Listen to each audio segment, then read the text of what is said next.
महाभारत भारतीय इतिहास और संस्कृति की एक अमर गाथा है जिसमें असंख्य पात्रों की वीरता, त्याग और बलिदान की कहानियां समाहित है।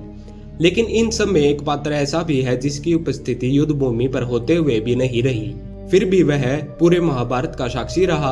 वह पात्र था बर्बरीक, भीम का पुत्र और घटोत्कच का पुत्र। बर्बरीक को कुछ स्थानों पर खाटू श्याम के नाम से पूजा जाता है। उनका चरित्र वीरता, ज्ञान और भक्ति का अद्वितीय मेल है।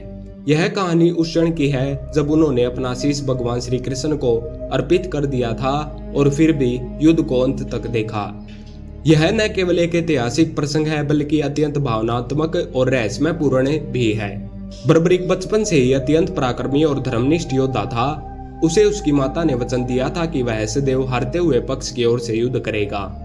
उसने 3 अचूक बाण प्राप्त किए थे, जिनमें से एक बाण से वह पूरे शत्रु को चिन्हित कर सकता था, दूसरे से उनका विनाश कर सकता था और तीसरे से वह तीनों बाणों को वापस बुला लेता। इस कारण वह 3 बाण वाला या त्रिपुरा बाणधारी कहलाया। महाभारत का युद्ध प्रारंभ होने से पहले बर्बरीक ने युद्ध में भाग लेने की इच्छा जताई। वह अपनी शक्ति से पांडवों की सहायता करना चाहता था, लेकिन श्री कृष्ण को यह ज्ञात हुआ कि बर्बरीक की प्रतिज्ञा के कारण वह हारती हुई सेना की ओर से लड़ेगा। उसकी शक्ति इतनी थी कि वह अकेला ही युद्ध का परिणाम बदल सकता था। श्री कृष्ण ने एक ब्राह्मण का रूप धारण किया, बर्बरीक की परीक्षा ली। उन्होंने बर्बरीक से उसकी शक्ति, उसके बाणों और उसकी प्रतिज्ञा के विषय में जानकर कहा, यदि तुम युद्ध भूमि में प्रवेश करोगे तो केवल तुम ही युद्ध का परिणाम तय कर दोगे।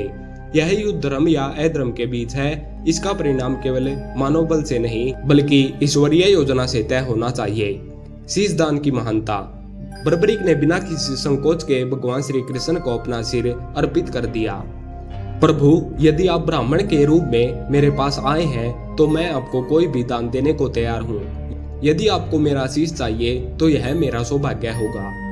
यह सुनकर श्री कृष्ण अपने वास्तविक रूप में प्रकट हुए और बर्बरीक को गले लगा लिया। उन्होंने कहा, बर्बरीक, तुम युद्ध भूमि में भले ही न लड़ सको, पर मैं चाहता हूँ कि तुम इस युद्ध के साक्षी बनो। तुम्हारा शीश युद्ध के मैदान में ऊंचे स्थान पर रख दिया जाएगा, जहां से तुम संपूर्ण महाभारत का युद्ध देख सकोगे। जब युद्ध आरंभ हुआ तब बर्बरीक का शीश एक ऊंचे पर्वत पर स्थापित कर दिया गया था, जहां से उसने पूरे 18 दिनों तक युद्ध को देखा। उसकी आंखों ने उस संघर्ष को देखा जो केवल ब्रह्म नहीं था बल्कि आंतरिक था, धर्म और अधर्म, अहंकार और विनम्रता, मोह और त्याग के बीच। बर्बरीक ने देखा कि कैसे श्री कृष्ण ने युद्ध की हार चाल को इस तरह चलाया कि पांडव विजय हुए। उसने देखा कि कैसे अर्जुन का रथ श्री कृष्ण की कुशलता से चल रहा था, कैसे भीष्म, द्रोण और कर्ण जैसे महारथियों को परास्त कर दिया गया।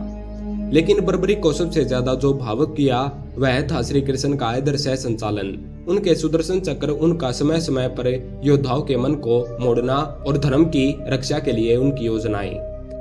युद्ध के अंत के बाद जब पांडवों में यह प्रश्न उठा कि इस युद्ध में असली विजेता कौन है, तो श्री कृष्ण ने कहा, इसका उत्तर तो बर्बरीक दे सकता है जिसने पूरे युद्ध को देखा। तब बर्बरीक के शीश को युद्ध भूमि में लाया गया और श्री कृष्ण ने उससे पूछा, हे बर्बरीक, बताओ इस युद्ध में सबसे बड़ा योद्धा कौन था। बर्बरीक ने उत्तर दिया, प्रभु, मेरी दृष्टि में तो केवल एक ही योद्धा है, वो है आप। युद्ध में जो कुछ भी हुआ वह आपके संकेतों पर हुआ। अर्जुन ने तीर चलाए, भीम ने गदा उठाई, लेकिन सब कुछ आपकी माया और योजना का परिणाम था। यह उत्तर सुनकर सभी मौन हो गए। पांडवों का अहंकार टूट गया। श्री कृष्ण ने बर्बरीक को वरदान दिया, कलयुग में जब धर्म लुप्त हो जाएगा तब लोग तुम्हारे नाम से मेरी ही भक्ति करेंगे। तुम्हें श्याम के नाम से पूजा जाएगा और तुम भक्तों के दुख को हरने वाले होगे।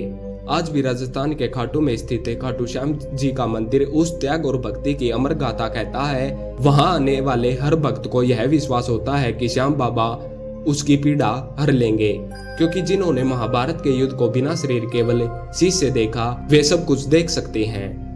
बर्बरीक की कथा केवल युद्ध की नहीं बल्कि त्याग, भक्ति और ईश्वर से संपूर्ण की है। उसने अपनी शक्ति को, अपनी इच्छा को और यहाँ तक कि अपना शरीर भी धर्म की रक्षा के लिए अर्पित कर दिया। वह वीरता एक विवेक का आदर्श है। जब भी हम जीवन में किसी निर्णय पर खड़े होते हैं तो बर्बरीक की भांति हमें भी सोचना चाहिए, क्या यह निर्णय केवल हमारे अहंकार का है या यह धर्म और सच्चाई के पक्ष में है। धन्यवाद।